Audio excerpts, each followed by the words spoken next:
주님께서 여러분과 함께 또한 사제의 영과 함께 요한이 전한 거룩한 복음입니다.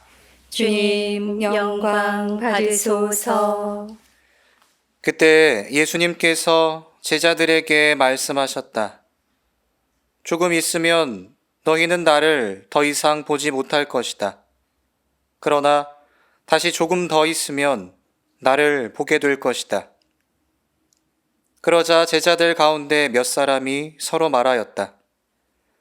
조금 있으면 너희는 나를 보지 못할 것이다. 그러나 다시 조금 더 있으면 나를 보게 될 것이다. 또 내가 아버지께 가기 때문이다 하고 우리에게 말씀하시는데 그것이 무슨 뜻일까? 그들은 또 조금 있으면 이라고 말씀하시는데 그것이 무슨 뜻일까? 무슨 이야기를 하시는지 알 수가 없군 하고 말하였다. 예수님께서는 제자들이 묻고 싶어 하는 것을 아시고 그들에게 이르셨다. 조금 있으면 너희는 나를 보지 못할 것이다. 그러나 다시 조금 더 있으면 나를 보게 될 것이다. 하고 내가 말한 것을 가지고 서로 묻고 있느냐? 내가 진실로 너희에게 말한다. 너희는 울며 애통해야 하겠지만 세상은 기뻐할 것이다. 너희가 근심하겠지만 그러나 너희의 근심은 기쁨으로 바뀔 것이다. 주님의 말씀입니다. 그리스도님 참여합니다. 참미 예수님, 참여 예수님. 사람들은 세상 일에 대해서 인과 관계를 밝히고자 하지만 모든 일들이 다 원인과 결과로만 설명되어지지는 않습니다. 어떤 정해진 원칙이나 틀로 모든 것이 다 설명될 수도 없습니다. 또 모든 것들이 나의 이해 범위 안에서 다 이루어지지도 않습니다. 얼마 전 동창 신부님이 하느님 곁으로 먼저 갔을 때도 그랬습니다. 도저히 이해할 수 없었습니다. 사실 살아가다 보면 그런 일들이 어렵지 않게 나타나곤 합니다. 의미 모를 고통이나 시련들도 있고 알 수 없는 일들, 또한 갑작스러운 일들도 나의 삶에서 벌어지곤 합니다. 그리고 그런 일들을 이해하고 받아들이는 것은 참으로 어렵습니다. 그것은 시간이 참 많이 필요합니다. 의미를 곱씹어 볼 필요가 있기도 합니다.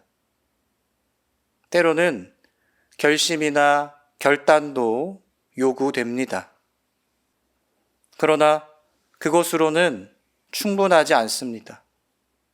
한계가 있습니다. 그래서 신앙이 필요합니다. 신앙은 모든 것을 받아들이고 하느님의 뜻으로 여길 수 있도록 우리를 이끌어 줍니다.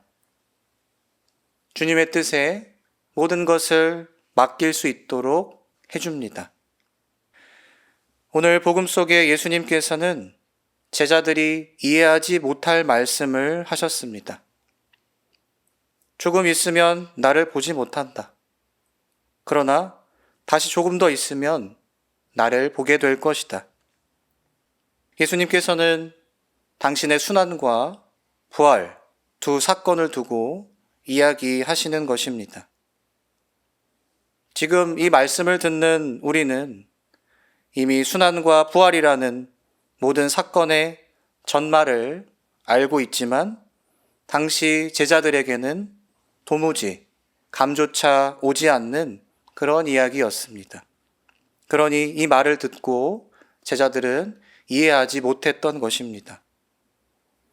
또 이어서 이런 말씀도 하십니다. 너희는 울며 애통해하겠지만 세상은 기뻐할 것이다. 너희가 근심하겠지만 그러나 너희의 근심은 기쁨으로 바뀔 것이다. 내가 떠나고 나면 너희는 분명 좌절할 것인데, 그럼에도 모든 것이 주님의 뜻 안에서 이루어질 테니 너희는 결국 기뻐하게 될 것이다 라는 예수님의 말씀입니다. 하지만 제자들은 이 역시 이해하지 못합니다.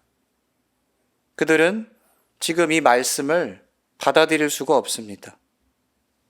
그러니 무슨 이야기를 하는지 알 수 없군 하면서 서로 수군거렸던 것입니다. 우리는 삶과 죽음의 한 가운데를 지나며 이런저런 이해하기 힘든 일들을 경험하게 됩니다. 하나의 생명이 태어나는 것도 그렇습니다. 생명의 탄생을 바라보는 이들에게는 기쁨이지만 엄마의 태 안에서 세상이라는 낯선 곳으로 나온 아이에게는 두려움입니다. 누군가의 죽음도 그렇습니다. 그 마지막 죽음 앞에 모인 사람들은 슬퍼하고 애통해합니다. 그렇지만 하느님 곁으로 가는 당사자는 미소를 지으며 조용히 눈을 감을 수 있습니다. 인간의 생사만 떠올려 보아도 삶이라는 것은 이해할 수 없는 것들로 가득 차 있습니다. 그렇지만 그것이 우리의 실제 삶의 모습인 것은 부정할 수 없는 사실입니다. 인간의 이해 관점에서, 그러니까 인간의 눈으로는 알 수 없는 일들이 많이 우리 삶에서 나타나고 있습니다. 그러나 신앙을 가진 사람은 다르게 볼 수 있습니다. 신앙인들은 하느님의 눈으로 보는 사람들입니다. 하느님 안에서 어떠한 의문과 역설도 그분의 뜻으로 매듭지어진다는 사실을 굳게 믿는 사람들입니다. 지금 내가 겪는 일들을 통해서도 기쁨으로 나아갈 수 있을 거라는 희망을 찾아내는 사람들입니다. 그리스도의 부활을 믿는 사람들입니다. 제자들 가운데 몇 사람은 예수님의 말씀에 의문을 품습니다. 그것이 무슨 뜻일까? 무슨 이야기를 하시는지 알 수가 없군. 라고 말합니다. 당연합니다. 하느님의 뜻을 곧바로 이해해서 고개를 끄덕일 수 있는 사람은 많지 않습니다. 우리도 그렇습니다.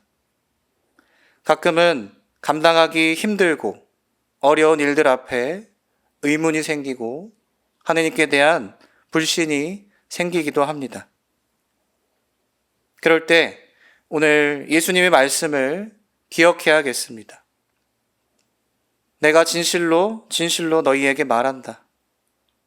너희의 근심은 기쁨으로 바뀔 것이다.